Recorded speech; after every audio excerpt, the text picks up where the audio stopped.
Hello. Hello. Good morning दोस्तों। जय हिंद, नमस्कार। आप लोगों का हार्दिक स्वागत एवं अभिनंदन बंदन है आपके अपने YouTube channel double A academy में। तो कक्षा 12वीं की हिंदी की कक्षा में हम लोग राष्ट्र का स्वरूप देख रहे थे और राष्ट्र के स्वरूप में हमने आप लोगों को क्या बता दिया था। तो राष्ट्र के स्वरूप में हमने आप लोगों को भूमि के बारे में बता दिया था और जन के बारे में बता दिया था। पिछली कक्षा में हम कहे थे जाते जाते कि अगले दिन जब आएंगे तो संस्कृति के बारे में चर्चा करेंगे। किसके बारे में चर्चा करेंगे दोस्तों? संस्कृति के बारे में चर्चा करेंगे। तो आज संस्कृति के बारे में हम लोग चर्चा करते हैं। तो कहते हैं क्या कि राष्ट्र का तीसरा अंग जन की संस्कृति है। यानी किसी भी राष्ट्र को बनाने के लिए तीसरा का अंग क्या होता है? तो जन माने लोगों की संस्कृति होती है। लोगों की क्या होती है? संस्कृति होती है। किसी राष्ट्र का तीसरा अंग जनता की क्या होती है? संस्कृति होती है। मनुष्यों ने युग युगों में जिस सभ्यता का निर्माण किया है वही उसके जीवन की श्वास प्रश्वास है। बहुत अच्छी बात इन्होंने कहा कि युग युगों में, प्रत्येक युग में जिस सभ्यता का इन्होंने क्या किया? निर्माण किया, वही उसके जीवन की श्वास और क्या है? प्रश्वास। वही उसके जीवन की श्वास तथा प्रश्वास है। सांस लेने और छोड़ने, लेने और छोड़ने की गति है, वही क्या है? प्रश्वास है। जैसे तुलसीदास और कबीरदास लिखते हैं। तुलसीदास को छोड़िए, तुलसीदास बहुत लिखकर चले जाते हैं। और कबीरदास की मैं पंक्तियां बताता हूँ। उन्होंने क्या लिखा कि अपने राम के प्रेम में पागल हैं कबीर। कबीर राम के प्रेम में पागल हैं, राम की राह देख रहे हैं। ये साकार राम वाले राम नहीं, दशरथ के राम नहीं, वो राम को निराकार बताया। और राम के बारे में लिखते हैं कि वह राम को ज्ञान के रूप में बताया।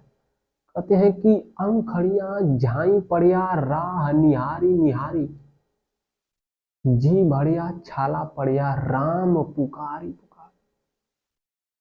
कहते हैं कि अंखड़ियां झाई पड़िया, आंखों में झाई पड़ गई हैं, आंखों से दिखाई नहीं देते हैं। कैसे? राह निहारी निहारी, राह को देखते देखते इतना समय हो गया, मेरे राम अभी नहीं आए और मेरे आंखों में झाइयां पड़ गई, देखा नहीं जाता। अगली पंक्ति में कहते हैं कि जी भड़िया छाला पड़िया राम पुकारी पुकारी, और जीभों में मेरी, जी हवा में छाला पड़ गया है। कैसे? राम को पुकारते पुकारते। ये है कबीर। तुलसीदास अपनी पत्नी के प्रेम में पागल हैं और चले जाते हैं अपनी पत्नी के घर। जाते कैसे हैं?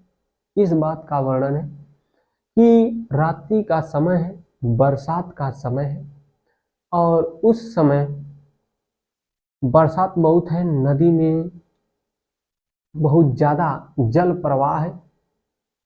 रात्रि का समय उनको अपनी पत्नी का प्रेम याद आया, बिछड़ा लगा, मिलने के लिए अपनी पत्नी से चले। रास्ते में नदी भरी है, नदी को पार करना है। पार कैसे किए उनको पता नहीं है। एक मुर्दा बहा जा रहा था, उस मुर्दे पर बैठे और नदी की इस छोर से उस छोर चले गए। ये है तुलसीदास। जब पहुंचते हैं अपने ससुराल, ससुराल दरवाजा बंद था। रात्रि का समय है, कोई भी दरवाजा बंद कर देगा। अपने ससुराल जब गए तो पीछे से एक सांप लटक रहा था। सांप को पकड़े और रूम में चले गए, कमरे में चले गए। अपनी पत्नी की। सांप को जानते क्या है कि रस्सी है। वहां पर गए, अपनी पत्नी से मिले और उनकी पत्नी ने उनको संदेश दिया। कहते हैं, उनकी पत्नी कहती है कि अस्थि चर्म मम देह यह तासो ऐसी प्रीत। उनको उलाहना देती है उनकी पत्नी तुलसीदास की कि अस्थि चर्म मम देह यह तासो ऐसी प्रीत। प्रीत जो होती राम से तो काहे भवभीत। अस्थि माने हड्डी से, चर्म माने चाम से, मम माने मेरी, देह माने देह शरीर। हड्डी और चाम से बनी हुई मेरी इस शरीर से तुम्हें इतना प्रेम है, इतना लगाव है तुलसीदास। यदि तुम राम के प्रति इतना प्रेम करते तब क्यों डरने की बात है। इतना कहने के पश्चात तुलसीदास सुने, घर लौटे और आने के पश्चात अच्छे अच्छे ग्रंथों की रचना कर। ये है तुलसी। कबीर के बारे में हमने बताया। अब कभी रहीम और मीरा के बारे में भी बता दूंगा। अभी बता दूंगा, कक्षा लंबी हो जाएगी, आप लोग कहेंगे कि ये पढ़ाते नहीं है, बहुत बतियाते हैं। तो आगे चलिए देखते हैं हम कहाँ थे। कि राष्ट्र का तीसरा अंग जनता की संस्कृति है। मनुष्य ने युगों युगों में जिस सभ्यता का निर्माण किया है वह उसके जीवन का श्वास और प्रश्वास है। किसी राष्ट्र के निर्माण में तीसरा अंग क्या होता है? तो जनता की संस्कृति। राष्ट्र को निर्मित करना है, बनाना है, तो जनता की संस्कृति को देख लीजिए। बिना संस्कृति के राष्ट्र का निर्माण असंभव है। यह उस प्रकार से है जिस प्रकार से जीवन श्वास के अभाव में असंभव है। उसकी पुष्टि उसके जीवन का श्वास प्रश्वास है। अग्रवाल जी इस बात की पुष्टि यहां पर करते हैं कि संस्कृति है, इस बात की पुष्टि यहां पर कर देते हैं। अगला कहते हैं कि बिना संस्कृति के जन की कल्पना कबंध मात्र है। कहते हैं कि बिना संस्कृति के जनता की कल्पना एक कबंध मात्र है, एक छोटी सी कल्पना ही रह जाती है। संस्कृति ही जन का मस्तिष्क है। कहते हैं कि जो संस्कृति है यह जनता की मस्तिष्क है, दिमाग है, सोच विचार करने की क्षमता है। संस्कृति के विकास और अभ्युदय के द्वारा ही राष्ट्र की वृद्धि संभव है। कहते हैं कि जब संस्कृति का विकास होगा, अभ्युदय होगा, तो उसके द्वारा राष्ट्र की क्या होगी? वृद्धि होगी। राष्ट्र के समग्र रूप में भूमि और जन के साथ साथ जन की संस्कृति का महत्वपूर्ण स्थान। कहते हैं कि राष्ट्र के समग्र रूप में भूमि और जन माने लोगों के साथ साथ किसका संबंध है? संस्कृति का संबंध है। अगला लिखते हैं, यदि भूमि और जन अपनी संस्कृति से विरहित कर दिए जाएं तो राष्ट्र का लोप समझना चाहिए। करें कि यदि भूमि और लोग संस्कृति से जुड़े न हो, अलग हो, तब राष्ट्र का क्या समझना चाहिए? लोप समझना चाहिए कि अब राष्ट्र क्या होने वाला है? समाप्त होने वाला है, या राष्ट्र का क्या होने वाला है? लोप होने वाला है। आगे देखिए, राष्ट्र के समग्र रूप में भूमि और जन के साथ साथ जन की संस्कृति का महत्वपूर्ण स्थान है। यदि भूमि और जन अपनी संस्कृति से विरहित अलग कर दिए जाएं तो राष्ट्र का लोप समझना चाहिए। जीवन के बिटप वृक्ष का पुष्प संस्कृति है। कहते हैं कि ये जो जीवन है यह वृक्ष की भांति है, वृक्ष की तरह है, और इस वृक्ष का पुष्प क्या है? कल्चर, संस्कृति है। संस्कृति के सौंदर्य और सौरभ में ही राष्ट्रीय जन के जीवन का सौंदर्य और यश अंतर्निहित। कहते हैं कि संस्कृति के सौंदर्य माने सुंदरता और सौरभ माने महक में ही राष्ट्रीय जन के जीवन का क्या है, सौंदर्य, और यश माने कीर्ति अंतर्निहित माने स्थित। संस्कृति में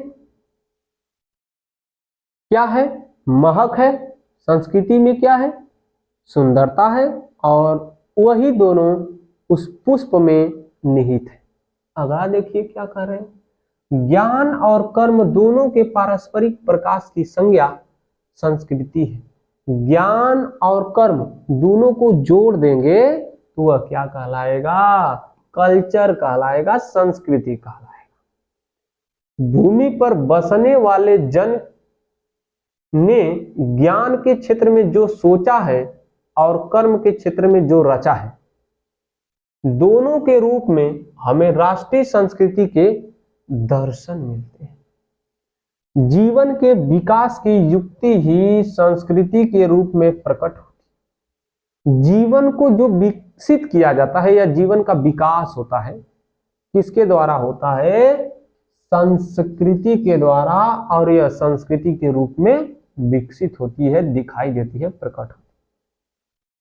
प्रत्येक जाति अपनी अपनी विशेषताओं के साथ इस युक्ति को निश्चित करती है और उससे प्रेरित संस्कृति का विकास करती है।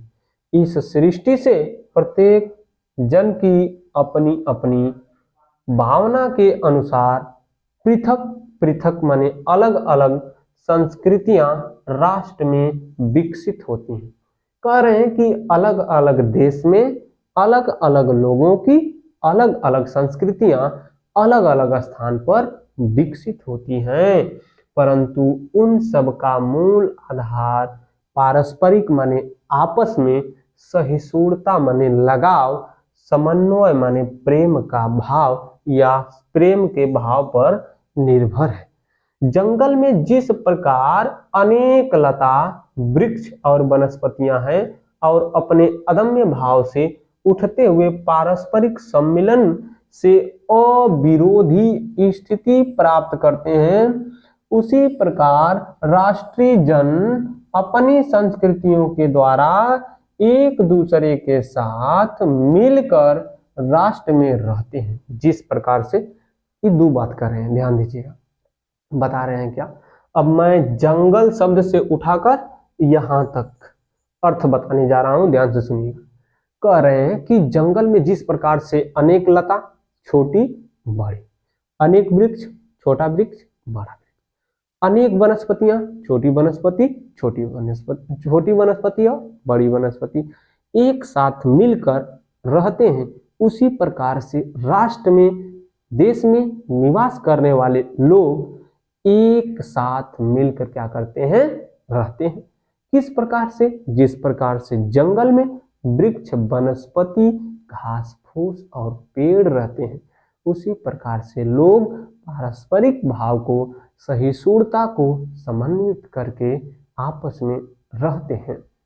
आगे देखिए, जिस प्रकार जल के अनेक प्रवाह नदियों के रूप में मिलकर समुद्र में एक रूपता प्राप्त करते हैं, उसी प्रकार राष्ट्रीय जीवन की विधियां, वहां तक छोड़ दीजिए, आगे पढ़ेंगे। देखिए कहते क्या है कि जिस प्रकार जल के अनेक प्रवाह माने अनेक छोटी छोटी जल की धाराएं नदी के रूप में यानी मिलकर नदी बनाती हैं, और वह नदी कहाँ जाती है, समुद्र में मिलकर एक रूपता प्रदान करती है। वहां पर तो कोई जल राशि अलग अलग हिस्से में बटेगी नहीं, ये नहीं न कहेगी कि ये हम लाए हैं जल, ये तुम लाई हो, ये तुम लाई हो, ये तुम लाई हो। अब वहां पर कहा जाएगा कि एक नदी लाई है, अनेक राशि है लेकिन एक नदी। इशारा किधर है अग्रवाल जी का, अनेक लोगों के द्वारा किसका निर्माण, राष्ट्र का निर्माण, अनेक लोगों के द्वारा एक ही चीज का निर्माण। जिस प्रकार से अनेक जल राशियां मिलकर किसका, नदी, और अनेक नदियां अपने जल को राष्ट्र में ले जाकर उड़ेल देती हैं, उसी प्रकार से अग्रवाल जी बहुत छोटी सी भाषा में कह रहे हैं कि अनेक लोगों के साधन को, अनेक लोगों के भाव को, विचार को मिलाकर एक राष्ट्र का निर्माण किया जाए। तो आगे देखिए, चलते हैं हम लोग। उसी प्रकार राष्ट्रीय जीवन की अनेक विधियां, अब यहां पर आ जाइए, विधियां राष्ट्रीय संस्कृति में समन्वय प्राप्त करती हैं। अनेक विधियां राष्ट्रीय संस्कृति में क्या प्राप्त करती हैं? समन्वय प्राप्त करती हैं। समन्वय युक्त जीवन ही राष्ट्र का सुखदायी रूप। समन्वय से युक्त माने जुड़ा हुआ रूप ही राष्ट्र माने देश का सुखदायी माने सुख को देने वाला रूप है। साहित्य, कला, नृत्य, गीत, आमोद प्रमोद अनेक रूपों में राष्ट्रीय जन अपने मानसिक भावों को क्या करते हैं दोस्त? प्रकट करते हैं। समाज के लोग, देश के लोग कभी साहित्य में, कभी कला में, कभी नृत्य में, कभी गीत में, कभी आमोद और प्रमोद में, अनेक रूपों में राष्ट्रीयता अपने मानसिक भावों के द्वारा व्यक्त करते हैं। आत्मा का जो विश्वव्यापी आनंद भाव है वह इन विधियों रूपों में साकार होता है। यद्यपि बाह्य रूप की दृष्टि से संस्कृति के ये बाहरी लक्षण अनेक दिखाई पड़ते हैं, किंतु आंतरिक आनंद की दृष्टि से उनमें एक सूत्रता है। आनंद का अनेक प्रकार हो सकता है। कोई मारपीट करके आनंद प्राप्त करता है, कोई हंसी करके, कोई चोरी करके, कोई गाली देकर, लेकिन आनंद कहाँ है? हृदय में है। आगे देखिए, जो व्यक्ति सहृदय है, यानी जिसके पास हृदय है, हृदय होने का तात्पर्य हृदय में जो भाव है उससे लिया गया। जो जीवित है सबके पास हृदय है, धड़कता है आप लोगों का दिल, हमारे दिल में सुने होंगे, तो दिल और हृदय सबके पास है, लेकिन उसमें जो भाव है वहां यहाँ पर उसकी बात कही गई है। देखिए उसमें, हाँ, जो व्यक्ति सहृदय है वह प्रत्येक संस्कृति के आनंद पक्ष को स्वीकार करता है, यानी सभी संस्कृतियों के आनंद के पक्ष को ही स्वीकार करेगा। ये नहीं कि इस संस्कृति में ये कमी है, इस संस्कृति में ये कमी है। कमी तो तुम्हारे में है, तुम्हारी संस्कृति में है। होता क्या है कि अच्छे गुणों को धारण करिए, बुरे गुणों को क्या करिए? त्याग दीजिए। इसके लिए कबीरदास ने एक दोहा लिखा था, सूप को उदाहरण बनाया कि जिस प्रकार से सूप अपने पेट वाले यानी बीच वाले हिस्से में अच्छाई को ग्रहण करता है और जो बुराई कचरा होता है उसको बाहर निकाल देता है, उसी प्रकार से प्रत्येक लोगों का प्रेम का भाव ग्रहण करने का होना चाहिए और जो बुराई है उसको त्याग दीजिए। आगे देखिए, हाँ, पक्ष को स्वीकार करता है और उससे आनंदित होता है। इस प्रकार की उदार भावना ही विविध जनों से बने हुए राष्ट्र के लिए स्वास्थ्यकर है। मतलब ऐसी भावना रहेगी तो राष्ट्र कैसा रहेगा? स्वस्थ रहेगा। गांवों और जंगलों में स्वच्छंद जन्म लेने वाले लोक गीतों में, तारों के नीचे विकसित लोक कथाओं में संस्कृति का अमित भंडार भरा हो, जो नहीं मिट सकता है, ऐसा भंडार है। गांव में, गिराव में, छोटे हिस्से में जो माताएं ताराओं को दिखाकर बच्चों को कहानियां सुनाती है, ये संस्कृति का एक छोटा सा भाग है। ऐसी ऐसी कहानी अनेक जगहों पर सुनाई जाती है, ऐसे ऐसे लोकगीत अनेक स्थानों पर गाए जाते हैं। एक छोटी सी कश्मीरी गीत है, बुम्बड़ो बुम्बड़ो श्याम रंग बुम्बड़ो। ये एक कश्मीरी गीत है। अनेक क्षेत्रों की अलग अलग गीतें होती हैं जिसे लोकगीत कहा जाता है। आइए, जहां आनंद की भरपूर मात्रा प्राप्त हो सकती है, राष्ट्रीय संस्कृति के परिचय काल में उन सब का स्वागत करने की आवश्यकता है। जहां पर संस्कृति को क्या प्राप्त होता है? आनंद, उसको हमको ग्रहण करने की आवश्यकता है। पूर्वजों ने चरित्र और धर्म विज्ञान, साहित्य, कला और संस्कृति के क्षेत्रों में जो कुछ भी पराक्रम किया है, उस सारे विस्तार को हम गौरव के साथ धारण करते हैं, अभिमान के साथ, घमंड के साथ नहीं, गौरव के साथ, जो अच्छा लगता है और उसके तेज को अपने भावी जीवन में साक्षात देखना चाहते हैं। यही राष्ट्र संवर्धन का स्वाभाविक प्रकार है, जहां अतीत वर्तमान के लिए भार रूप नहीं, जहां भूत वर्तमान को जकड़ नहीं रखना चाहता है, वरन अपने वरदान से पुष्टि करके उसे आगे बढ़ाना चाहता है, उस राष्ट्र का हम स्वागत करते हैं। डॉक्टर वासुदेव शरण अग्रवाल। पूरा समाप्त हुआ दोस्त। हमने इसको पढ़ाया, बताने का प्रयास किया। आशा करता हूं कि आप लोगों को अच्छे प्रकार से समझ में आ गया होगा। तो मिलते हैं अगली कक्षा में और अगले दिन आएंगे अगली कक्षा को लेकर। तब तक के लिए जय हिंद दोस्तों, नमस्कार।